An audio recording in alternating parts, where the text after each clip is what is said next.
This is GoPro's new Hero 10 Black Bones, and this is a freestyle FPV quad. Do these things belong together, or should we just keep using this on Cinewhoops?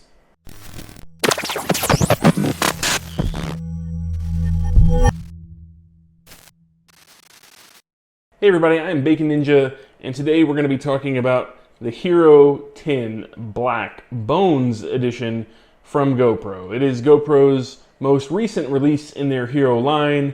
It is not the session that all of us FPV pilots were hoping for, but it is a lighter weight version of the Hero 10, and it packs the full punch of the Hero 10, minus things like a battery, a front screen, a back screen, and a very protective case.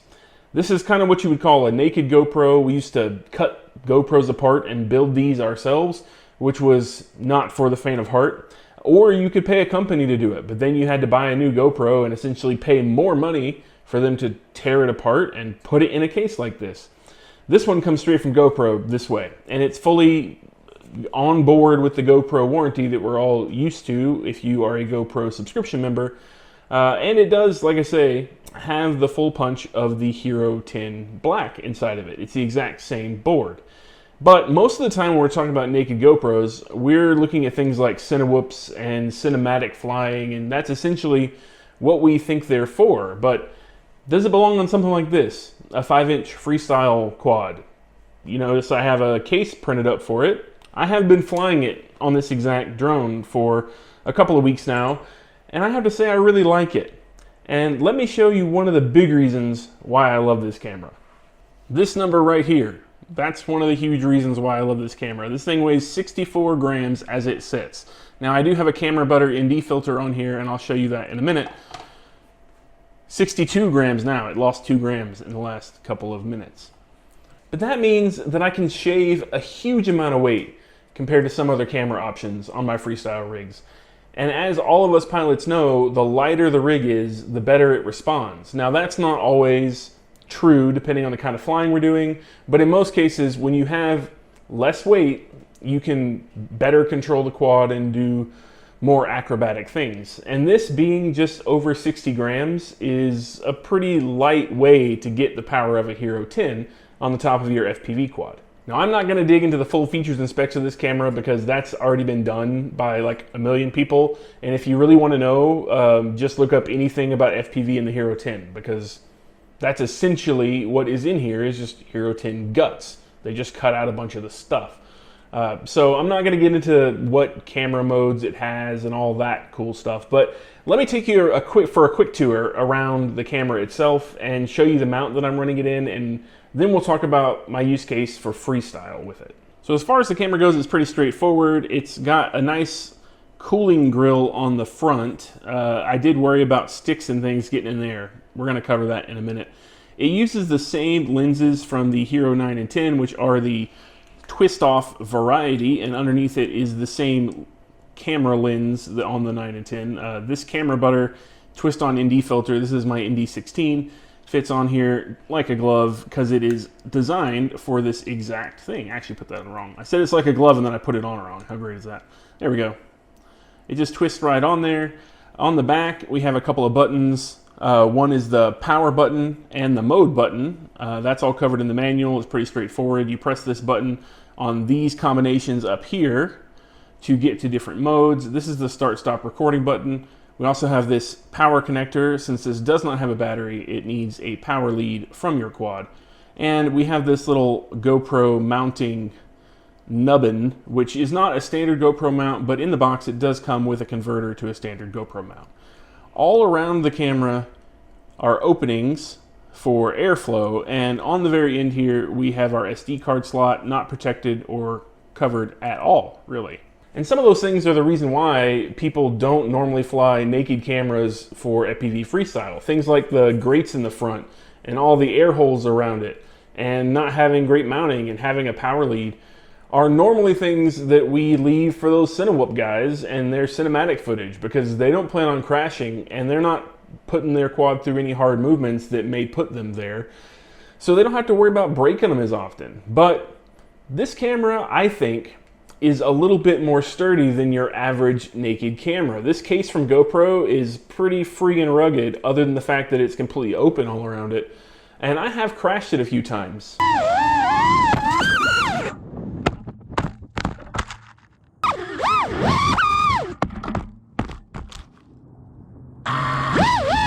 And although those crashes were not on concrete, they were on some hard-packed gravel, they were on dirt. I did hit a sign with it. As you saw, I backed directly into that sign, about 10 feet in the air, dropped the quad completely to the ground, and not so much as a scuff. I also had a couple more crashes that I didn't get on film because it ejected the camera and the power lead came out. And when that happens with a GoPro, you lose like 30 seconds of footage. So I lost those, but the camera's fine. I have one little nick in my ND filter and no scuffs on the case. Complete ejection. This thing flung 50 feet from my quad. It was, however, in hard-packed dirt. It was not on concrete, but the camera's fine. So I think as long as you're not bando bashing, this might be a good option. Now let me show you my mount design to kind of give you a reason why I'm okay with flying such a thin, light-cased camera on my quad. The mount that I drew up for this is really very protective. As you can see, the front is covering the grates here. I did leave openings for air ventilation, but there's not a lot, you know, maybe a branch or something will get through there. It's fairly thick. This is 2 millimeters of TPU. I did run a ring completely around where the filter goes. I left openings on the top and the bottom for airflow, and the back so I can get to all the buttons in the airflow, but the camera unit itself is pretty well encased, and inside is kind of form fit to the camera. I used a dummy STL of the camera to create this. And I also have the connector wired to my quad. I am running this directly off of 6S via their included cable. I have also covered this end, if you'll notice, because what I don't want to do is eject this SD card if I hit something with it. So this end is totally covered. I tried to cover all of the bases. And with that mount, I feel like this camera is pretty well protected. Now, I'm not the only person designing mounts like that, and if you want this particular mount, you can go get it on Thingiverse, and I have just the case. You can put it on whatever base plate you want with whatever connection to that base plate you prefer, and print it out. If you do print it SD card side down. That makes it the strongest possible, and it'll last a lot longer. But I have put this through enough crashes to break 2 of those camera cases, and the camera is completely fine. And that is 2 millimeter thick TPU. It's pretty rubbery. It's hard to break on its own. And the camera made it through all of those crashes, even though the case didn't. Now, one thing I have to complain about with this camera is this stupid power cable that it comes with that I showed you a minute ago. It's stupid. I hate the power cable.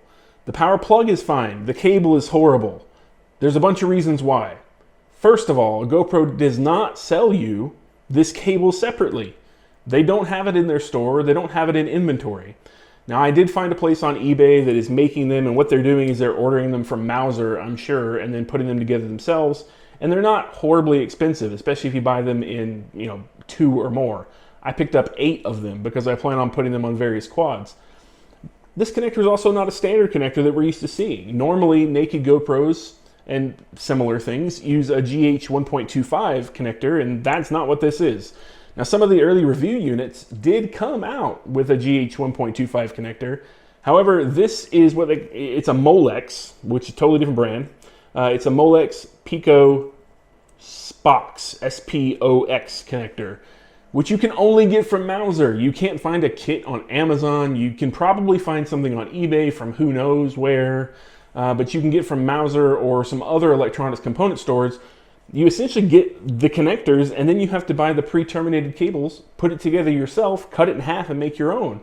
Or you have to pay somebody else. Now, GoPro, I know you're not listening because I'm way too small of a channel for you to care about, but what would be great is if you'd put the freaking connector on your website so we could buy them when we rip them off with the Spinny Boys, or we fling a camera out of it 50 feet and the connector doesn't survive.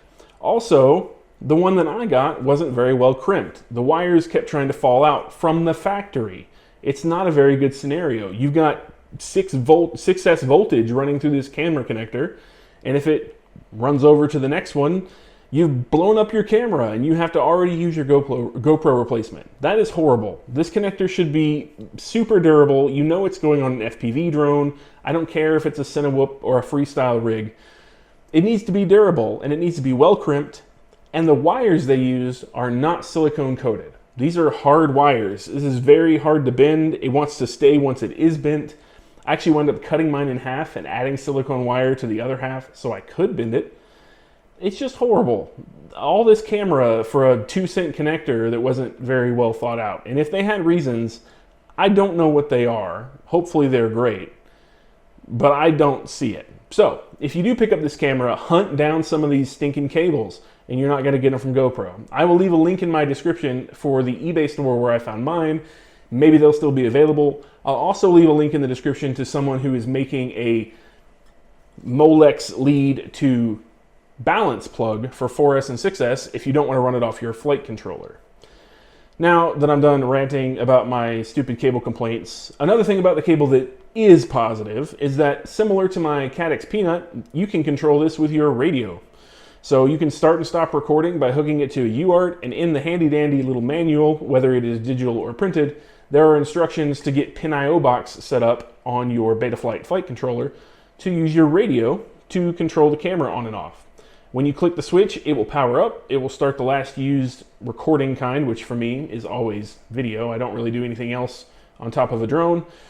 And it will record until you flick the switch again, and then it will turn off and stop recording, which is kind of nice. My Peanut didn't turn itself on. You had to turn the Peanut on and then click the switch and then unclick the switch. It was kind of a pain.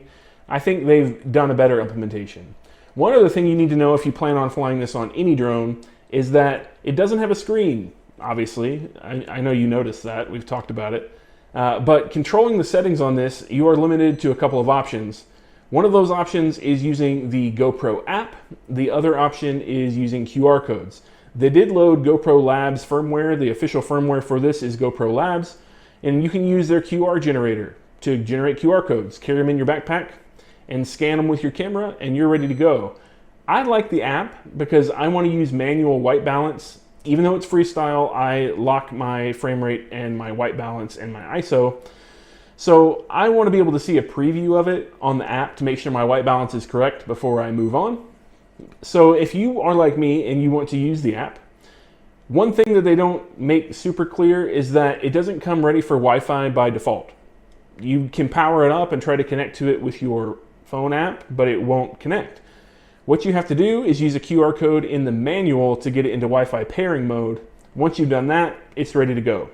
It took me a few minutes to figure out why this thing wouldn't pair, and then I read the manual more thoroughly, found the QR code, and I was off to the races. So don't be like me. Skip the digging and go get the QR code directly from the manual. Like I said, it's much simpler than what I had to do. So now that we've covered all the good and bad and you know that I've flown it freestyle, I want to give you my thoughts on if you should fly it freestyle.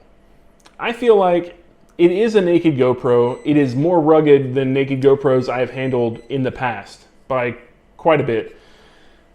And it is covered under GoPro's warranty. If you want to freestyle this, by all means, go freestyle it. I do not recommend that you freestyle it with one of those just center mount like you do on a Cinewhoop thin TPU prints, or by mounting it with the little hole in the back and the adapter. You will break it off and you are going to subject the case directly, like these spots here that are fairly thin with the cooling vents, directly to whatever you hit. If you're going to freestyle this, get a fully encompassing protective case. Like I said, I know there are a few places that are making them. There will be more, and you can go get mine on Thingiverse. There's a link in the description if you feel like putting your own together with it. Don't freestyle it completely naked. Wrap it in something. Always wrap it up. Protect it.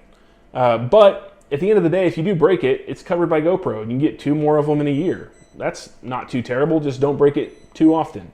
If you're a super heavy bando basher, this probably isn't for you.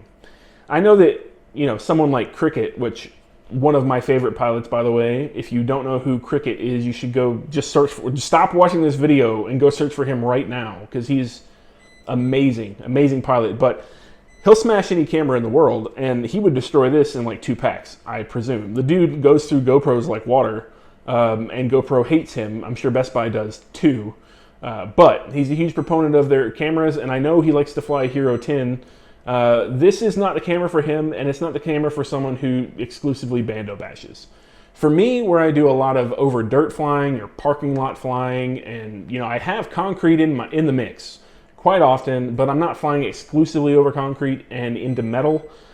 This is a great freestyle camera for me. It is lightweight. My quad does not complain to carry it. I shoot in 5.3K Super View with this, and I export in 5K to YouTube now.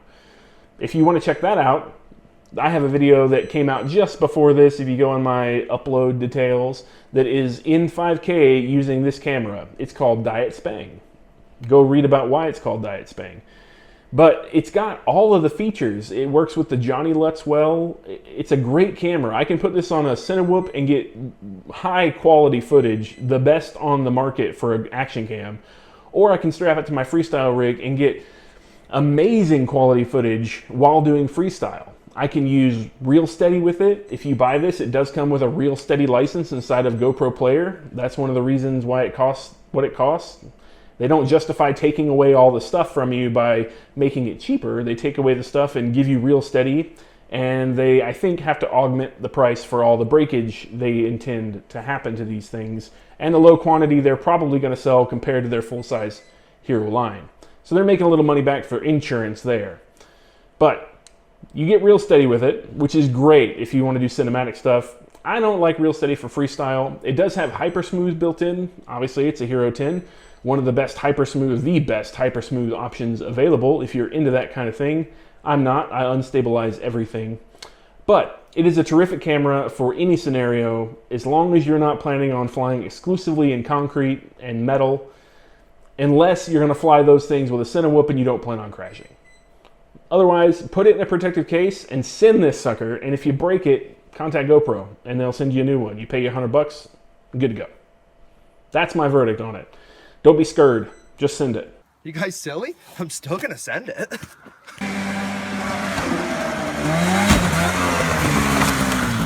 If you found this video helpful, and I hope you did, please consider giving me a subscription. I am almost to 1,000 subs. I appreciate each and every one of the people who subscribe to me. But if you are not currently subscribed, I would really appreciate it if you would. Also, leave a comment below about what camera you're running for your freestyle rigs. This is my most recent one, but before this I ran the RunCam 5 Orange for a little bit, and I also ran the Caddx Peanut. Before that, I had a Hero 5 Black, and before that, I had a Hero Session 4. So I've been through a few cameras in my 1 year of FPV, but I'd love to know what you guys are flying out there. Let me know in the comments below. Also, if you wouldn't mind, tell me what your thoughts are about running this thing freestyle. If you have one or if you don't, would you be terrified to run this semi-naked, I'm gonna call it semi-naked, it's not completely naked, semi-naked GoPro, or would you send it like I am? I'm not scared to crash it. I'll put it in a tree, I'll put it in more crashes. If it goes into concrete, it goes into concrete. I'll send it to GoPro and get a replacement. I'm not that terrified. I would, however, recommend you get the stinking power plugs no matter what you do. If you're going to get cinematic or freestyle, get some power plugs for this. It's the most annoying part of the entire camera, and I hope that GoPro starts selling them on their website and I don't have to source them from some random place on eBay. I hope you don't either. Anyway, let me know in the comments what you're running, if you want to send this thing, and I appreciate you watching. Until next time, I'll catch you later.